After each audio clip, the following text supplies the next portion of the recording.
श्रीमान् वेङ्कटनाथार्य कवितार्किककेसरी वेदान्ताचार्यवर्यो मे सन्निधत्तां सदा कृति. प्रभावपद्धति श्लोकं 31.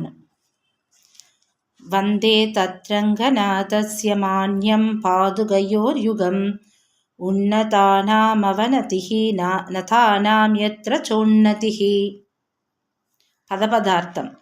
எத்திர யாதொரு பாதுகா விஷயத்தில், உன்னதானாம் வணங்காதவர்களுக்கு, அவனதிகி தாழ்மையானது உண்டாகிறதோ, கிஞ்ச பின்னும், நதானாம் வணங்கினவர்களுக்கு, உன்னதிகி உயர்த்தியானது உண்டாகிறதோ, தத்து அந்த, மான்யம் கொண்டாடத் தகுந்ததாயிருக்கின்ற, ரங்கநாதஸ்ய ஸ்ரீ ரங்கநாதனுடைய, பாதுகையோகோ பாதுகைகளுடைய, யுகம் இரட்டையை, வந்தே சேவிக்கிறேன்.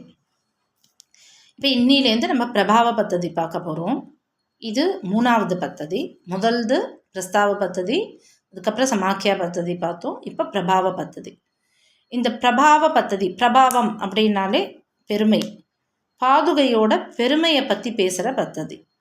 இதில் ஸ்லோகம் 31லேருந்து 100 வரைக்கும் இருக்குது. மொத்தம் 70 ஸ்லோகம் இந்த பத்ததியில் இருக்குது.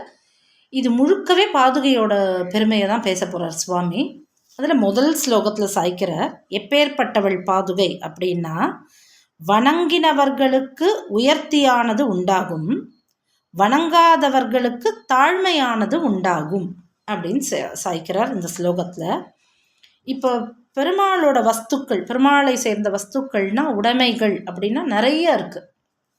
அதாவது பெருமாளோட சங்கு, சக்கரம், கதை, வில்வாள், பெருமாளோட சங்கு பாஞ்சஜன்யம், சக்கரம் சுதர்சனம், கதை கௌமோதகம், வில்லுன்னா சார்ங்கம், வாழ்னா நந்தகம், இது மாதிரி நிறைய விஷயங்கள் இருக்கும்போது இது எதை பற்றியுமே சொல்லாமல் பாதுகையோட பிரபாவம் ஏன் அப்படின்னு ஒரு கேள்வி வருது. அதை நான் அந்த கேள்விக்கு பதிலாக இந்த பத்ததி முழுக்க பாதுகை எப்பேற்பட்டவோ அவளோட பிரபாவமானது எப்படி இருக்குது அப்படின்னு சொல்ல போகிறார். இதில் முதல் ஸ்லோகத்தில், உன்னை வணங்காதவர்களுக்கு தாழ்மை உண்டாகும், உன்னை வணங்கியவர்களுக்கு உயர்வு உண்டாகும் அப்படிங்கிற. இப்போ இதுக்கு உத்தமூர் சுவாமி வியாக்கியானத்தில் ரொம்ப அழகாக அவர் சாய்க்கிறார். பெருமாள் கூட பாதுகையை அணிஞ்சுண்ட உடனே, பெருமாள் கீழே குனிஞ்சு பார்த்து, இப்போ நம்ம ஆற்றுலையே நம்ம எப்படி போட்டுப்போம்னா இப்படி குனிஞ்சு பார்த்து நம்ம போட்டுப்போம் இல்லையா, ஸ்லிப்பர்ஸ் நம்ம போட்டுப்போம். பெருமாளோட பாதுகையானது, பெருமாள் பாதுகையை அணிந்தவுடன் குனிஞ்சு பார்த்து அவர் அணியிறார். அப்போ அவர் உயர்ந்துடுறார்.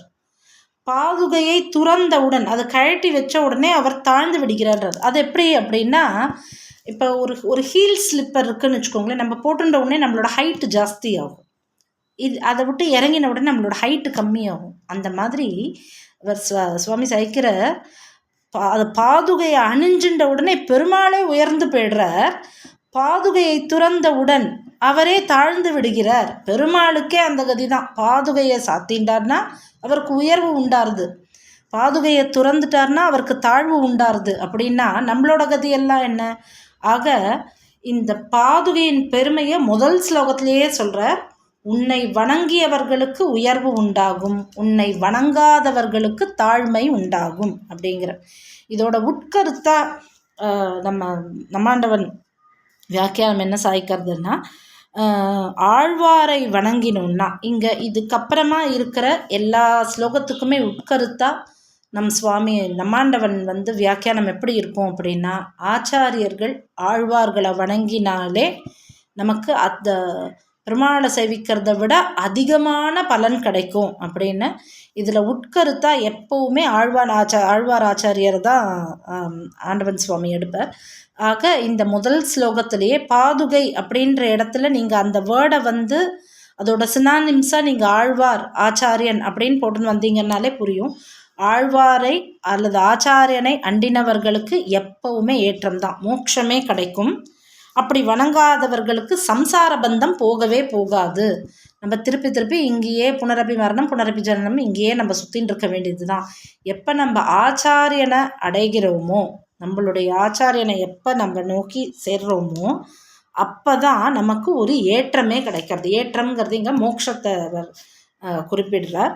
அதனால் இந்த இந்த இந்த வார்த்தைகள், உன்னதானாம் அவனதிகி வணங்காதவர்களுக்கு தாழ்மை, நதானாம் உன்னதிகி, வணங்கினவர்களுக்கு உயர்த்தியானது உண்டாகும்னு பாதுகையோட பெருமையை இதுலேருந்து சொல்ல ஆரம்பிச்சிருக்கார். அடுத்து வர 70 ஸ்லோகமும் பாதுகையோட பிரபாவத்தை தான் சொல்ல போகிறதுங்கிறதுனால அது ரொம்ப ரொம்ப விசேஷமான பத்ததி இது. கவிதார்க்கிக சிம்மாய கல்யாண குணசாலினே ஸ்ரீமதே வெங்கடேசாய வேதாந்த குரவே நமஹ.